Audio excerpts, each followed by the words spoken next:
Ya, berbagai ajaran-ajaran sesat sudah bermunculan di fase kita sekarang. Ajaran sekularisme, pluralisme, liberalisme, hedonisme, humanisme yang nggak karuan, nasionalisme, demokrasi, semua sudah bermunculan, Pak. Yang itu sebenarnya nggak ada dalam Islam. Dalam Islam kan cuma satu ajarannya. Nah, tapi insya Allah kita akan menjemput fase kelima. Dan tolong diingat, sekalipun kita nggak mengalami fase kelima, nggak masalah. Karena yang Allah tuntut,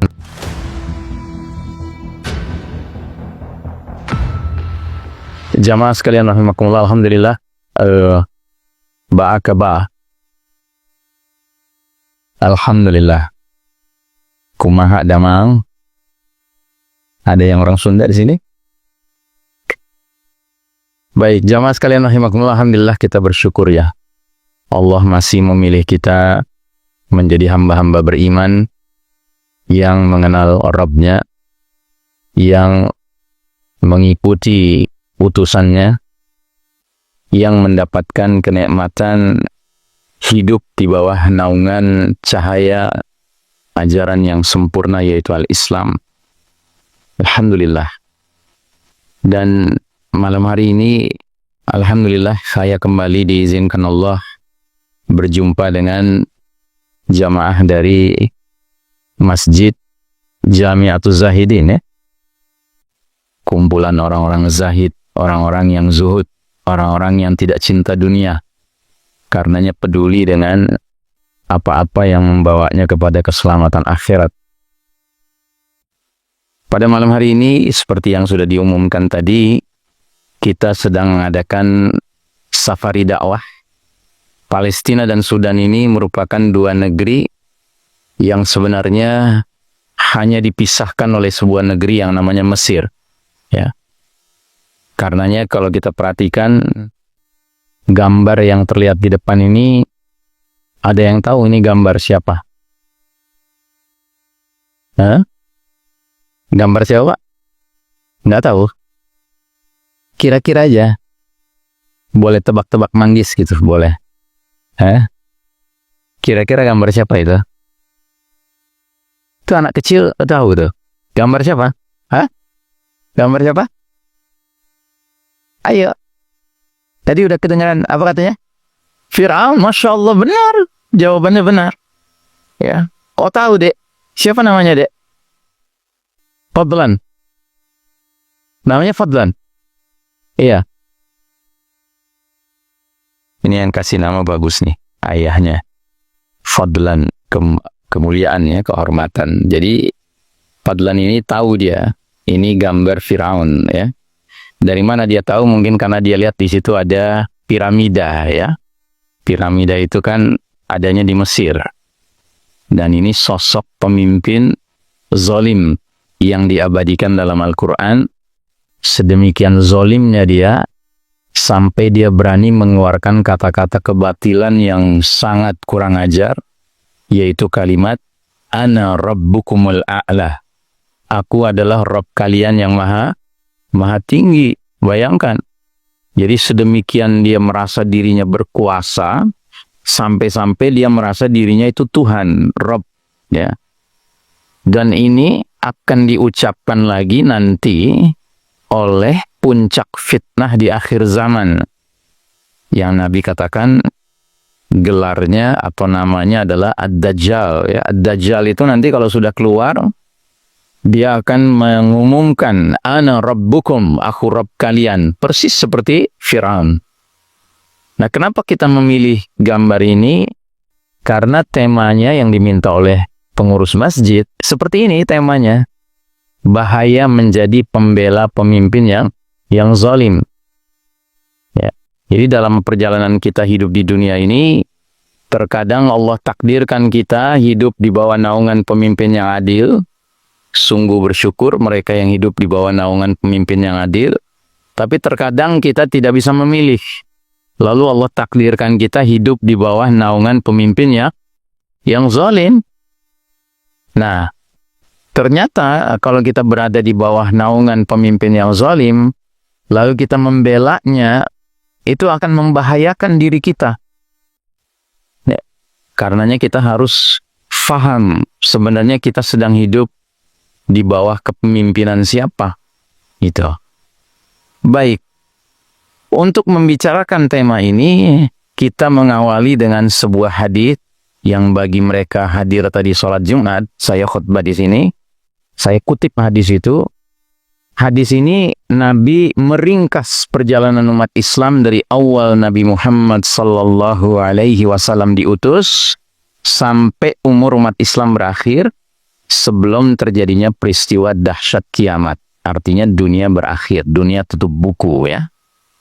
Jadi ternyata hadis itu menerangkan bahwa umat Islam ini dalam perjalanannya, ringkasannya terdiri dari 5 bagian. 5 fase, 5 babak. Ya. Dan setiap bagian, setiap fase, setiap babak itu Nabi sebutkan jenis pemerintahannya. Ya. Mari kita lihat hadisnya. Jadi Nabi mengatakan takunun nubuwwata fikum masyaallahu an takuna thumma yarfa'uha idza syaa'a yarfa'aha. Kalian umat Islam akan mengalami fase pemerintahan kenabian selama masa yang Allah kehendaki, dan ketika Allah sudah berkehendak, fase pertama itu pun berlalu. Ya. Fase pemerintahan kenabian. Fase pemerintahan kenabian artinya yang memimpin siapa? Siapa yang memimpin? Hah? Nabi Muhammad sallallahu alaihi wasallam. Yang sudah barang tentu itu adalah kepemimpinan yang terbaik sepanjang sejarah umat Islam. Karena yang memimpin langsung uswatun hasanah kita, suri tauladan kita, utusan Allah, Masya Allah. Ya. Setelah itu kata Nabi, datanglah fase pemerintahan jenis kedua yang disebut dengan khilafah ala minhajin nubuwah. Kekhalifahan yang mengikuti metode kenabian dalam hal kepemimpinannya. Juga berlangsung selama ya masa yang Allah kehendaki, dan ketika Allah sudah berkehendak, fase kedua itu pun berlalu. Nah, dalam catatan sejarah, fase kedua itu ditandai dengan umat dipimpin oleh para sahabat dekat Nabi, ya. Dan mereka ini bahkan seluruhnya sudah dikabarkan berita gembira akan menjadi ahlul jannah, penghuni surga. Siapa mereka? Abu Bakar As-Siddiq, Umar bin Khattab, Utsman bin Affan, Ali bin Abi Thalib, dan Al-Hasan bin Ali bin Abi Thalib radhiyallahu anhuma. 5 khalifah Rashidah, ya. Dan mereka memimpin tidak lama. Sebagaimana Nabi memimpin, bahkan lebih singkat lagi, Nabi memimpin hanya 23 tahun kan? Nabi kan diangkat jadi Nabi usia 40, wafat usia 63, berarti hanya 23 tahun. Sedangkan pemerintahan jenis kedua, khilafah ala minhajin nubuwah, hanya berlangsung 30 tahun, Pak. 30 tahun. Nabi yang bilang, sesudah aku akan muncul para khalifah salasuna aman, 30 tahun. Wa ba'da dzalika al-muluk, sesudah itu kerajaan-kerajaan. Dan benarlah kepemimpinan Abu Bakar plus Umar plus Utsman plus Ali plus Hasan persis 30 tahun. Nah, terus datanglah pemerintahan fase ketiga. Disebut oleh Nabi dengan sebutan mulkan adan. Raja-raja menggigit. Ya. Raja-raja menggigit. Nah, fase ketiga ini, fase yang masih banyak kebaikan juga. Kenapa? Karena sekalipun mereka disebut raja-raja, tapi mereka menggigit Al-Quran dan Sunnah. Ya, menggigit. Ya. Dan fase ketiga ini dalam sejarah termasuk fase yang sangat lama. Berlangsung dari tahun 40 Hijriah sampai tahun 1342 Hijriah. Berarti 1302 tahun, Masya Allah. Dan sejarah mencatat, silih berganti kerajaan Islam jatuh bangun. Tetapi yang sangat menonjol ada 3. Kerajaan keluarga besar Umayyah, kerajaan keluarga besar Abbasiyah, dan kerajaan Kesultanan Utsmani Turki. Ya. Berakhir tahun 1342 Hijriah, 1924 Masehi. Ya, 101 tahun yang lalu dia berakhir. Nah, fase ketiga ini mencatat kadangkala umat Islam ditakdirkan punya pemimpin yang penuh rahmah kepada umat, penuh sikap adil kepada umat. Tapi juga kita tidak bisa pungkiri kadang-kadang ada pemimpin yang zalim, ya, yang tidak menunjukkan rahmatnya kepada umat ini. Tapi sekalipun zalim, dia masih berpegang pada Quran dan Sunnah. Ya, nah, itu fase ketiga. Sudah berlalu. Nah, terus datanglah fase keempat. Fase keempat ini disebut Nabi dengan fase mulkan jabriyah. Penguasa-penguasa yang memaksakan kehendak mereka. Ingat, salah satu nama Allah Ta'ala yang diabadikan di surat Al-Hasyr adalah Al-Jabbar. Ya. Allah itu kan Al-Jabbar, ya. Di surat Al-Hasyr ayat-ayat akhir itu, Huwallahu alladzi la ilaha illahu al-malik al-quddus as-salam al-mu'minul muhaiminul aziz al-jabbar al-mutakabbir. Ya. Jadi Allah itu Al-Jabbar. Apa artinya Al-Jabbar?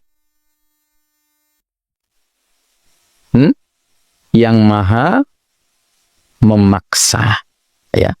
Allah itu maha memaksa. Kalau Allah sudah punya kehendak, tidak ada yang bisa menghalangi. Pasti akan terwujud kehendak Allah. Ya. Allah itu maha memaksa. Jadi kalau Allah memaksa Pak Ardi besok hari menerima uang 2 miliar, nggak bisa ditolak sama Pak Ardi. Dan kita turut bergembira tentunya, ya, untuk Pak Ardi. Tapi juga sebaliknya, kalau Allah sudah mentakdirkan di suatu wilayah akan terjadi banjir besar, ya, tidak ada yang bisa menolak. Nah, karenanya fase keempat ini fase di mana bermunculan penguasa-penguasa yang merasa diri mereka boleh memaksakan kehendak mereka. Ya, karenanya ini patut disebut sebagai fase yang paling kelam dalam sejarah umat Islam. Belum ada fase lebih kelam dari fase kita sekarang ini, Pak.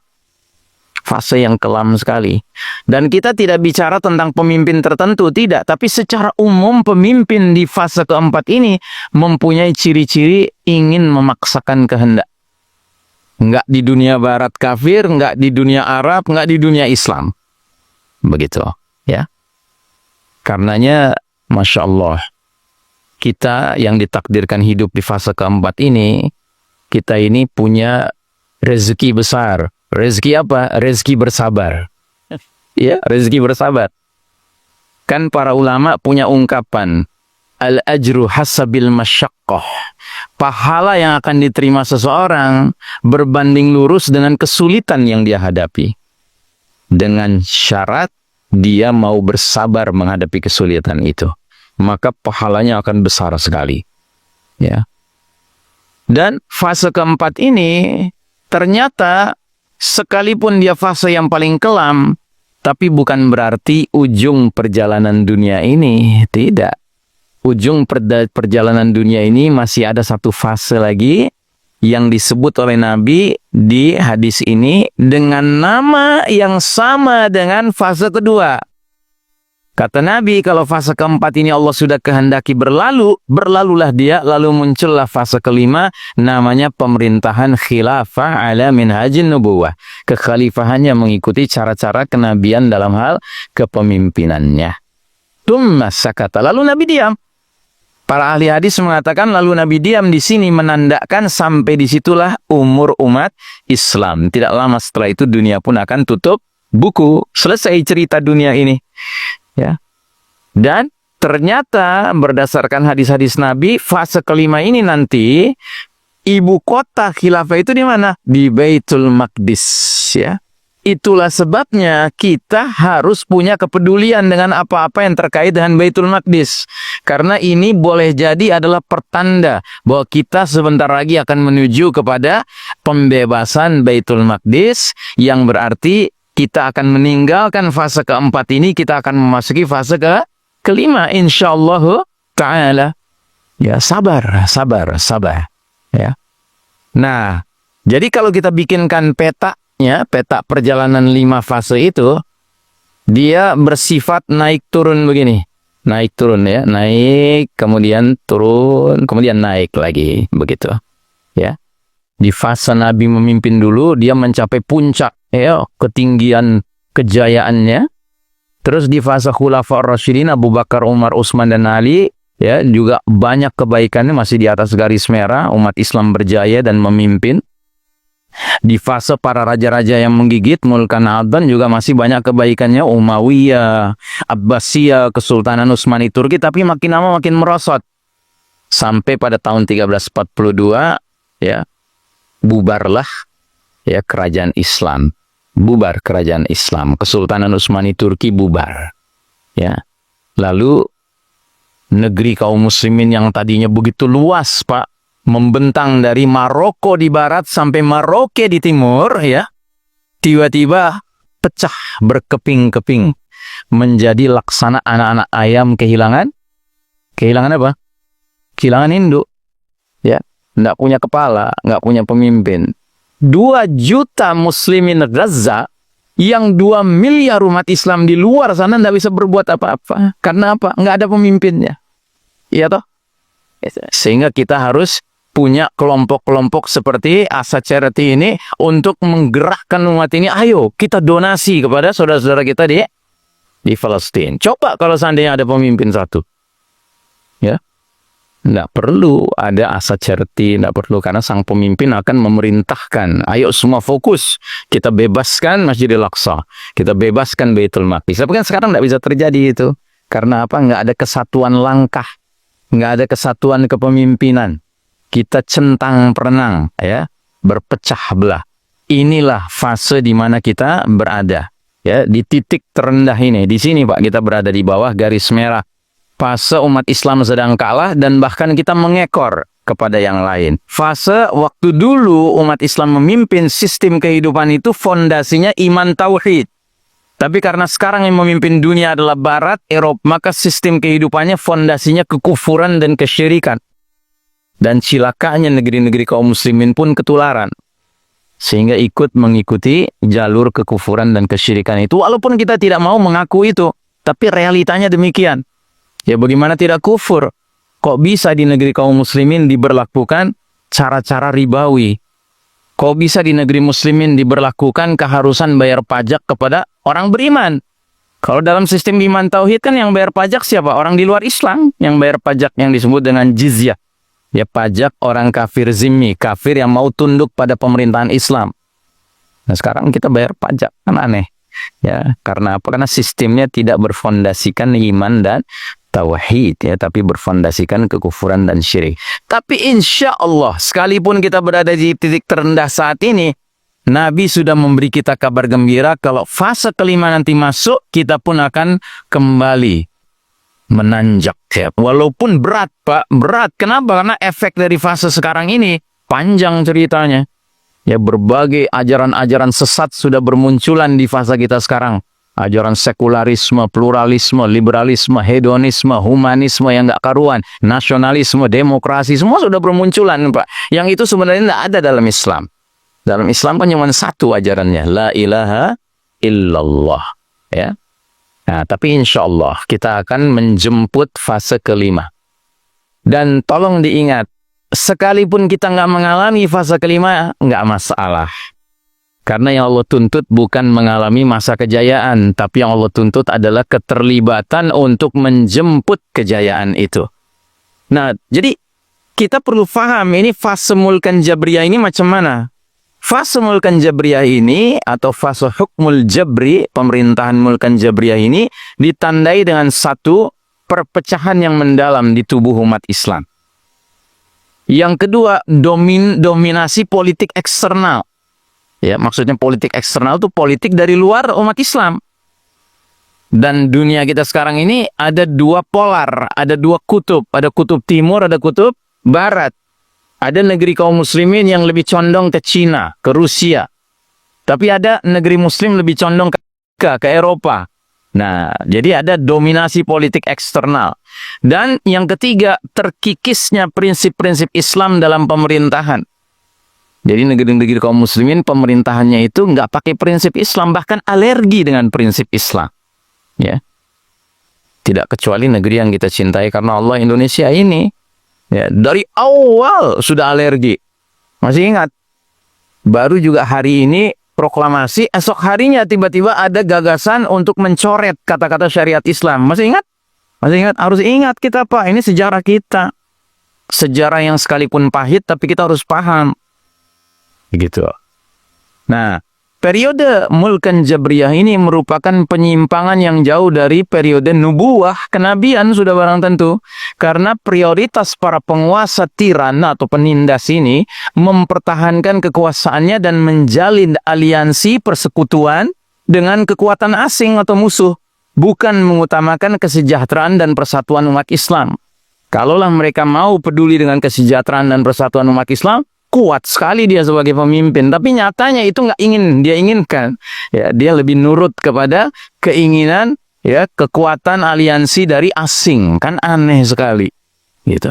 Makanya negeri-negeri kaum muslimin hari ini sekalipun adalah negeri-negeri yang kaya alamnya dengan aneka sumber daya alam, tapi kekayaan itu tidak bisa dinikmati oleh rakyatnya. Kenapa? Karena kebanyakan Mulkan Jabriyah ini bekerja sama dengan kekuatan asing, seolah-olah pemimpin dari negeri muslim itu menjadi maklar. Tahu maklar, Pak? Hah? Apa istilahnya kalau di Riau?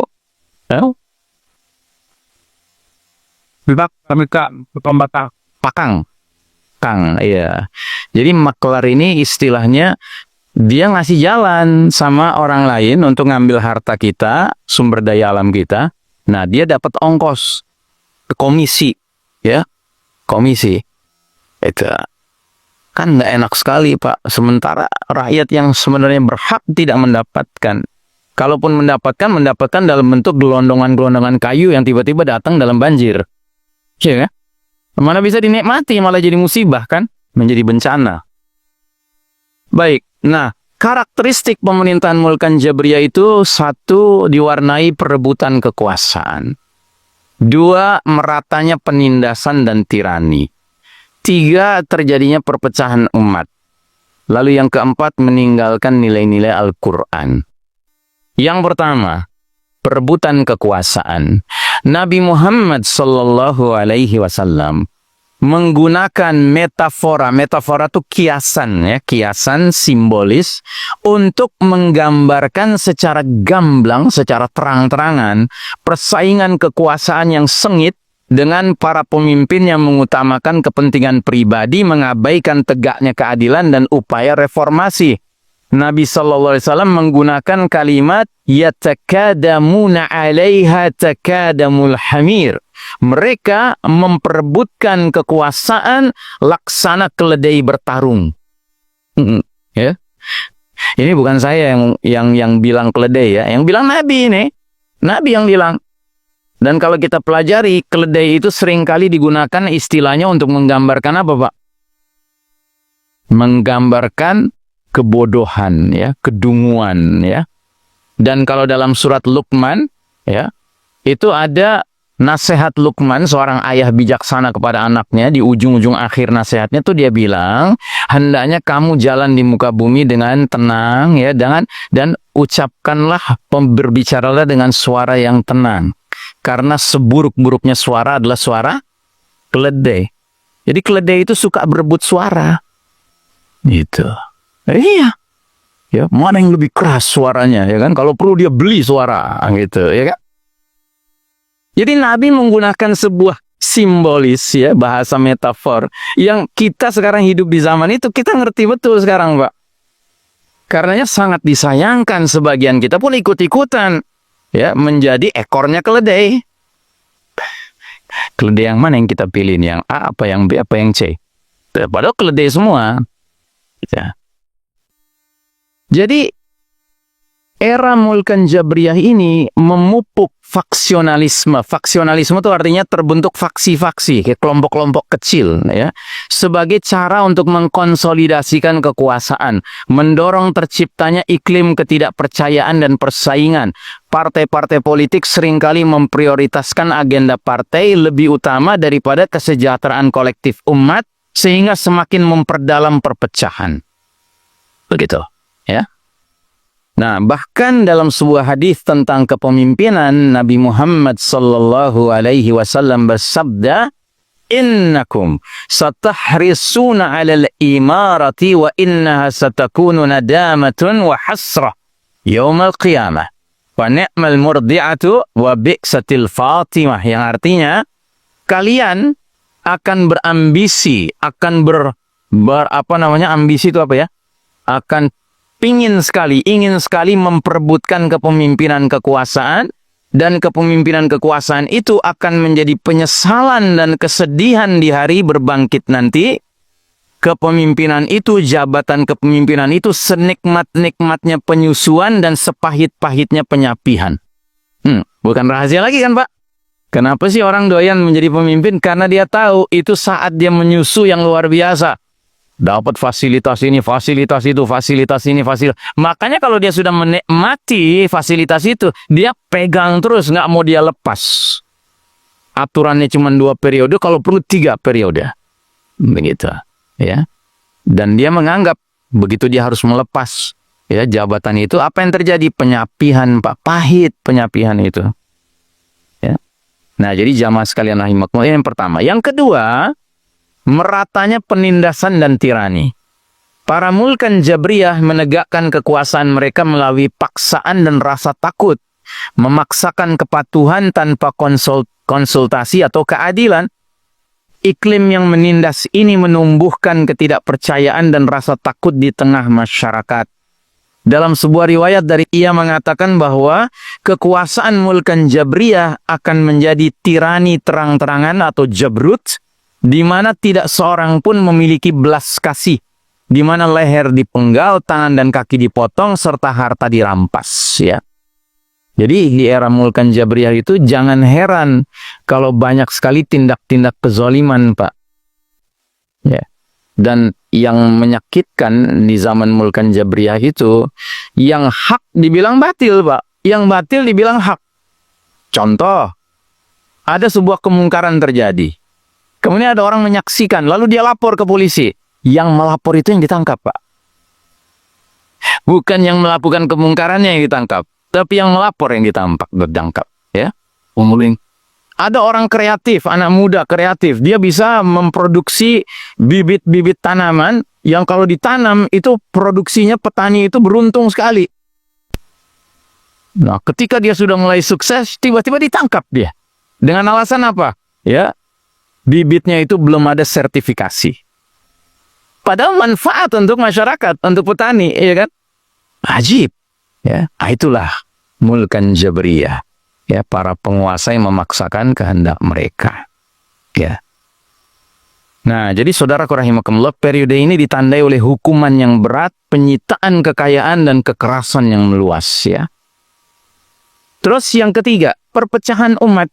Konflik internal dan intervensi eksternal menyumbang bagi perpecahan kaum muslimin. Sebagaimana terlihat dalam disintegrasi Daulah Utsmani, Kesultanan Utsmani dulu, yang dapat diidentifikasi sebagai titik awal masuknya era mulkan Jabriyah. Jadi kita tadi sudah bahas ya, Pak. Kerajaan-kerajaan Islam itu berlangsung 1304 tahun, 1302 tahun ya. Yang terakhir kerajaan Utsmani Turki ya. Nah, menjelang runtuhnya Utsmani Turki ini, Sultan Mehmed kelima, salah seorang pemimpin Kesultanan Utsmani Turki, mengeluarkan pernyataan. Dia bilang begini, Rusia, Inggris, Prancis tidak pernah sejenak pun berhenti menyimpan dendam terhadap kekhalifahan kami, kepemimpinan kami, yang kepadanya jutaan kaum muslimin yang menderita di bawah tirani dominasi asing memperlihatkan kesetiaan mereka secara religius dan sepenuh hati. Makanya kalau Bapak Ibu baca sejarah Indonesia, ada satu bagian di sebelah barat Indonesia, sebelah utara, yang dikenal dengan wilayah Aceh, Darussalam ya. Aceh ini, Pak, ini wilayah yang paling sulit dijajah sama Portugis sama Belanda. Ya, kenapa? Karena Aceh ini sebagai sebuah kesultanan sangat akrab sekali surat menyurat dengan Turki Utsmani. Bahkan pernah dalam salah satu suratnya itu mereka kirim surat yang isinya minta pertolongan. Kami mau diserang sama Portugis. tolong bantu kami. Dikirim Pak armada kapal ya dari Turki Utsmani untuk membantu saudara-saudara kita di Aceh. Masya Allah, begitu jauh jaraknya, tapi dipedulikan. Karena apa ya? Karena kita kesatuan, Pak, satu kesatuan waktu itu, ya. Dan pemimpin Sultan Sultan Mehmed ini, dia tahu betul bahwa dunia Islam waktu itu sangat berharap kepada Turki Utsmani sebagai pimpinan. Ya, karena memang begitulah semestinya umat Islam. Satu bagian merasakan sakit, semua merasakan sakit. Kalau sekarang kan Gaza merasakan sakit, ya kan, yang peduli untuk merasakan sakit yang sama siapa?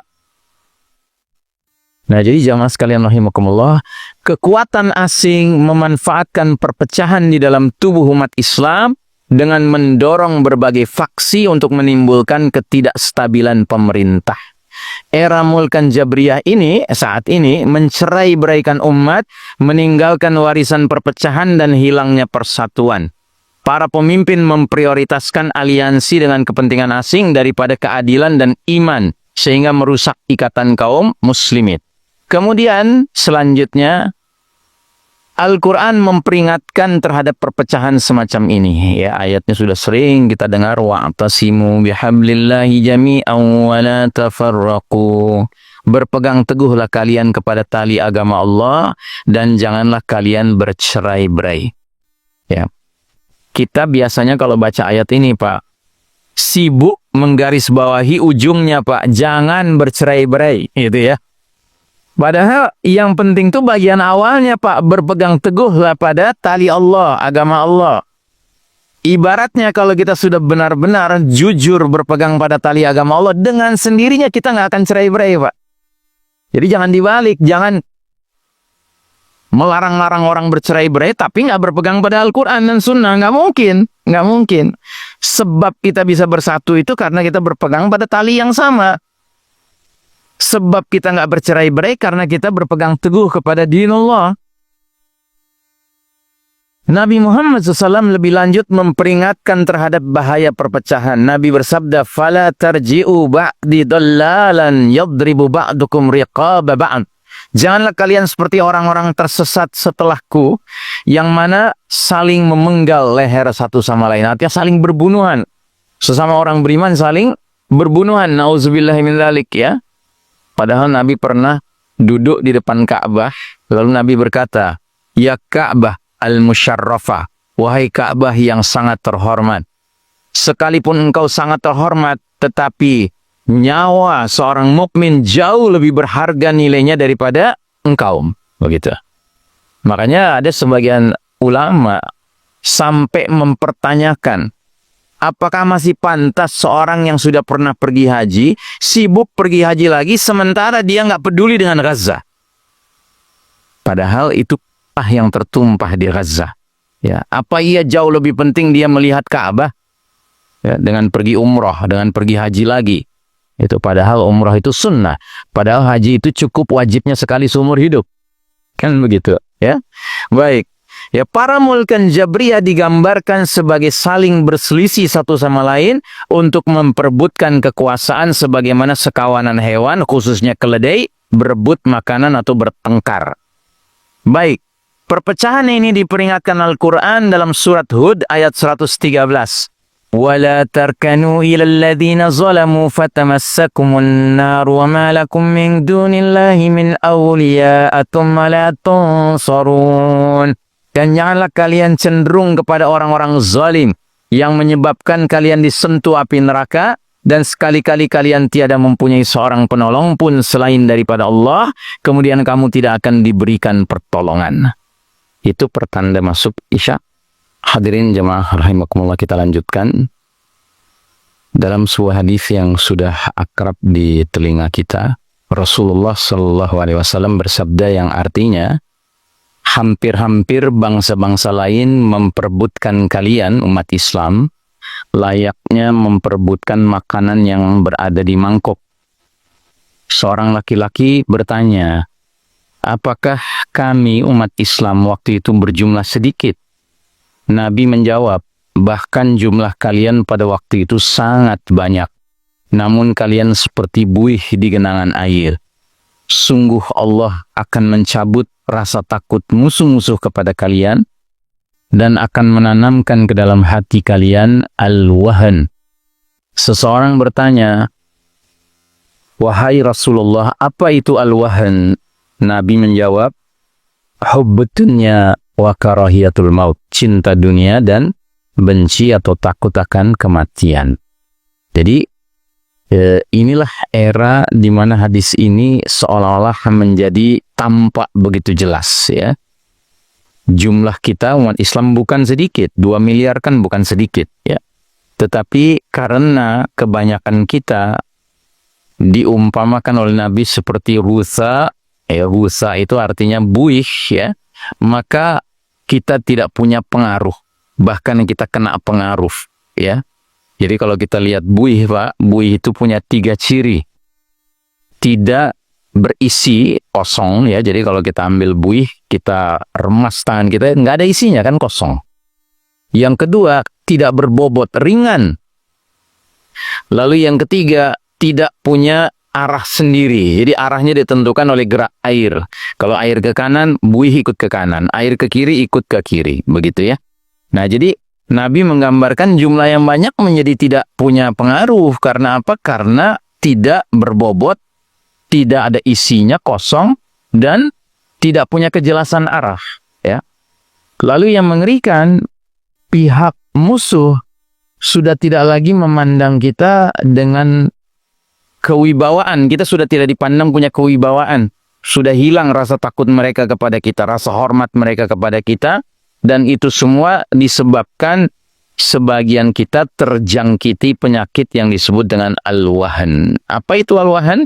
Cinta dunia dan benci atau takut akan kematian, ya. Baik. Lalu yang keempat, ciri dari mulkan jabriyah ini adalah meninggalkan nilai-nilai Al-Quran. Jadi meninggalkan kewajiban agama mengundang datangnya malapetaka dan kekacauan. Allah Ta'ala berfirman, فَلْيَحْذَرِ الَّذِينَ يُخَالِفُونَ عَنْ أَمْرِهِ أَنْ تُصِيبَهُمْ فِتْنَةٌ أَوْ يُصِيبَهُمْ عَذَابٌ أَلِيمٌ.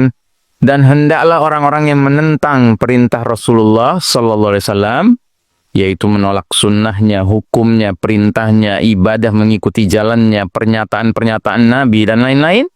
Ya, di antara kelompok-kelompok itu berhati-hatilah, jangan sampai mereka ditimpa fitnah, artinya kekafiran, cobaan, musibah, gempa bumi, pembunuhan, dikuasai oleh seorang tiran dan lain sebagainya, atau ditimpakan kepada mereka siksa yang pedih, ya. Nah, jamaah sekalian rahimakumullah, jadi dalam kacamata Al-Quran, pemimpin itu ada perbedaan antara 2 jenis, ya. Antara yang memang layak disebut ulil amri minkum dengan mereka yang memenuhi kriteria mulkan jabriyah.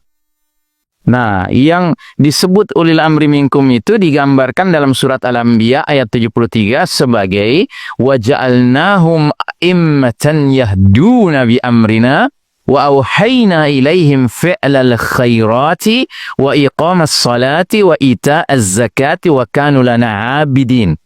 Kami telah menjadikan mereka sebagai pemimpin-pemimpin yang memberi petunjuk dengan perintah kami.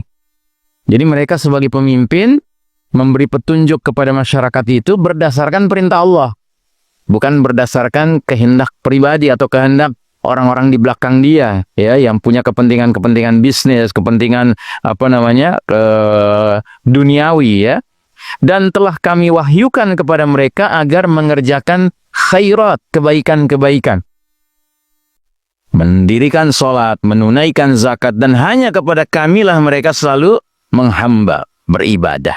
Ya, jadi pemimpin yang baik itu dia bukan saja menegakkan sholat, tetapi dia menegakkan sholat bersama umat ini. Mereka bukan saja menunaikan zakat, tapi mereka jadikan zakat itulah solusi dalam urusan ekonomi. Ya. Tidak mencari solusi lain. Karena kalau benar-benar zakat ditegakkan, niscaya selesai ini masalah ekonomi kita. Cuma kan problemanya zakat tidak dipandang sebagai solusi ekonomi, tapi dipandang sebagai peribadatan individual saja. Ya, sehingga terserah masing-masing. dan hanya kepada kamilah mereka selalu menghamba. Ya.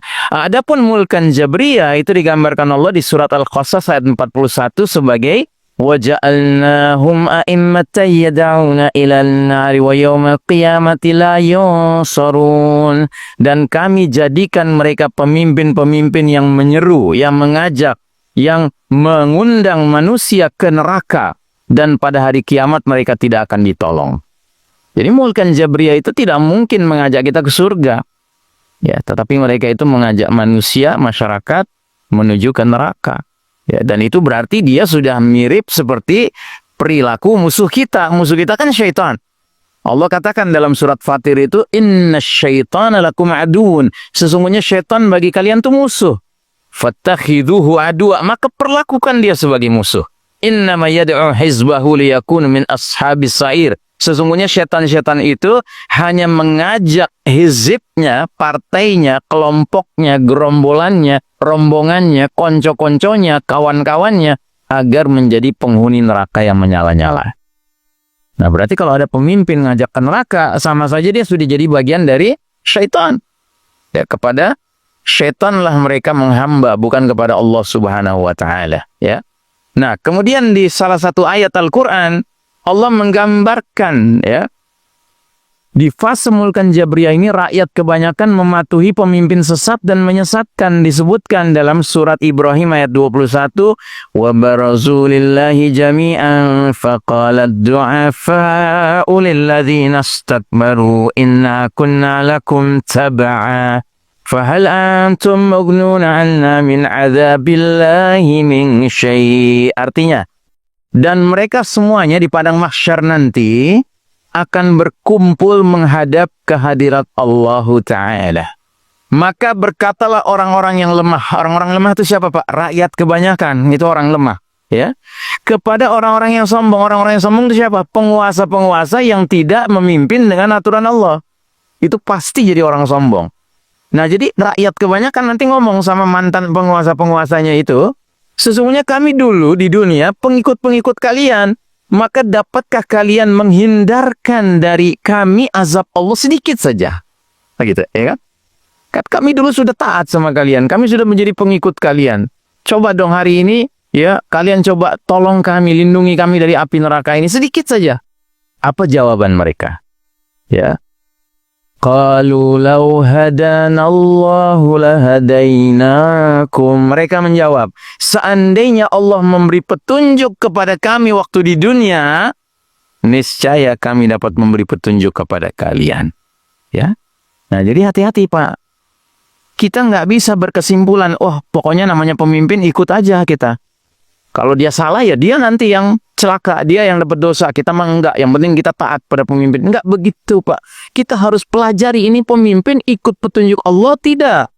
Kalau dia ikut petunjuk Allah, kita mengikuti dia benar. Karena apa? Dia mengajak kita kepada petunjuk Allah. Tapi kalau dia nggak pernah menunjukkan bahwa dirinya memang tunduk pada petunjuk Allah, dia memimpin seenaknya saja, mengikuti kemauan atau kemauan orang-orang di belakang layar yang ternyata bukan orang beriman, orang kafir, ya, maka apa kewajiban kita mengikuti dia? Apa kewajiban kita? Ya kan? Kita harus hati-hati. Sebab nanti mereka akan ngomong, ya kalau seandainya dulu kami di dunia dapat petunjuk, kami sangat petunjuk pada kalian. Begitu. Nah, akhirnya apa kata mereka? Sawa'un alaina ajazi'na am sabarna ma lana min mahis. Sama saja bagi kita. Apakah kita mau mengeluh ataukah kita mau bersabar? Sekali-kali kita tidak punya tempat untuk melarikan diri. Na'udzubillahi min zalik, ya. Nah, sebagai penutup, ini kutipan ayat yang saya kutip waktu khutbah Jumat siang tadi, surat surat Al-Ahzab ayat 66, 67, 68. Saya kira ini perlu Anda catat, ya. Allah berfirman, "Yauma tuqallabu wujuhuhum fin nari yaquluna ya laitana ata'na Allah wa ata'na ar-rasula." Pada hari ketika muka mereka, muka penghuni neraka dibolak-balikkan dalam neraka, mereka berkata, alangkah baiknya andai kata kami dulu di dunia taat pada Allah dan taat pula kepada Rasul. Nah, ini ayat 66, Pak. Kalau ayat ini berhenti sampai di sini, pelajarannya cuma satu. Apa itu? Orang masuk neraka karena di dunia nggak taat pada Allah, nggak taat pada Rasul, ya kan? Cuman itu saja pelajarannya. Tapi ada pelajaran berikutnya, ayat 67. Apa? Ayat 67 berbunyi, وَقَالُوا رَبَّنَا إِنَّا أَطَعْنَا سَادَتَنَا وَكُبَرَاءَنَا فَأَضَلُّونَا السَّبِيلَ. Dan mereka berkata, si penghuni-penghuni neraka ini berkata, ya Rabb kami, sesungguhnya dulu di dunia kami sudah mentaati para pemimpin kami, para pembesar kami, para ulama-ulama kami. Ternyata mereka menyesatkan kami dari jalan Engkau, dari jalan Allah Ta'ala yang benar ini. Jadi, orang masuk neraka karena nggak taat pada Allah dan Rasulnya. Kenapa nggak taat pada Allah dan Rasulnya? Karena taat pada pemimpin yang sesat. Taat pada pembesar yang sesat. Taat pada ulama yang bukan ulama khair, tapi ulama su. Karena ada pak ulama-ulama, ya, ilmunya banyak. Tapi kerjanya apa? Bilang, taat dong sama pemerintah, taat dong sama pemimpin. Ya, bagaimanapun adanya pemimpin itu. Loh, kok bisa begitu? Ya.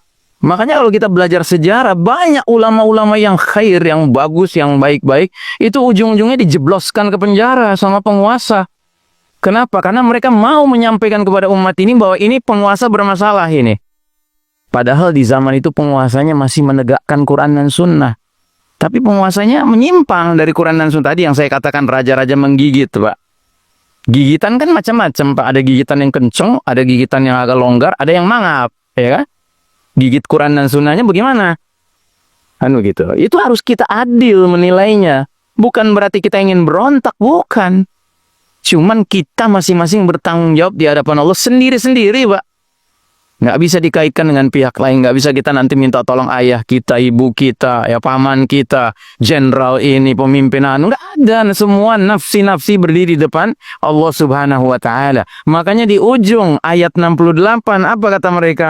Rabbana atihim di'faini minal azabi wal'anhum la'nan kabira. Ya Rabb kami, timpakan pada mereka mantan pemimpin kami, mantan pembesar kami, mantan ulama yang kami sudah taati begitu rupa, ya, azab 2 kali lipat daripada yang kami terima, dan kutuklah mereka dengan kutukan yang besar. Ya, kira-kira kutukan mereka ada gunanya nggak nanti? Nggak ada gunanya, nggak menyebabkan mereka keluar dari neraka, nggak. Karena apa ya? Karena salah dalam meletakkan kesetiaan dan ketaatan. Makanya kita sebagai rakyat harus cerdas melihat siapa pemimpin. Pemimpin sebagai pemimpin harus cerdas memahami dia memimpin dengan petunjuk Allah atau tidak. Kalau dia tidak memimpin dengan petunjuk Allah, jangan dia kira dia akan selamat di akhirat. Tidak, dia nggak akan selamat. Ya, bahkan dia akan bawa banyak orang lain ikut serta bersama dirinya ke dalam neraka. Nauzubillah min dzalik. Nah, jadi jamaah sekalian rahimakumullah, kesimpulan dari judul kita malam hari ini, apa bahaya menjadi pembela pemimpin yang zalim? Bahayanya adalah si pemimpin zalim nanti masuk neraka, kita pun yang membelanya ikut masuk neraka. Apa kita mau itu? Tentunya tidak mau.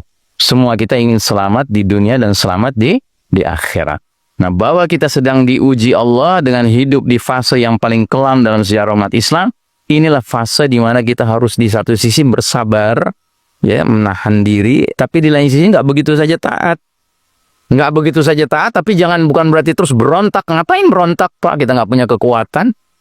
Tapi yang penting kita harus punya sikap dalam hidup ini, ya, tidak menjadi manusia yang taklid buta, Pak. Tidak boleh jadi orang yang taklid buta. Kita harus bertanggung jawab atas semua pilihan-pilihan kita, ya, sambil kita tetap berprinsip bahwasanya kita ingin Islam ini pada akhirnya yang memimpin dunia ini. Karena Islam itu yang sempurna. Kalau umat Islam nggak sempurna, Mbak. Termasuk pemimpin itu nggak ada yang sempurna.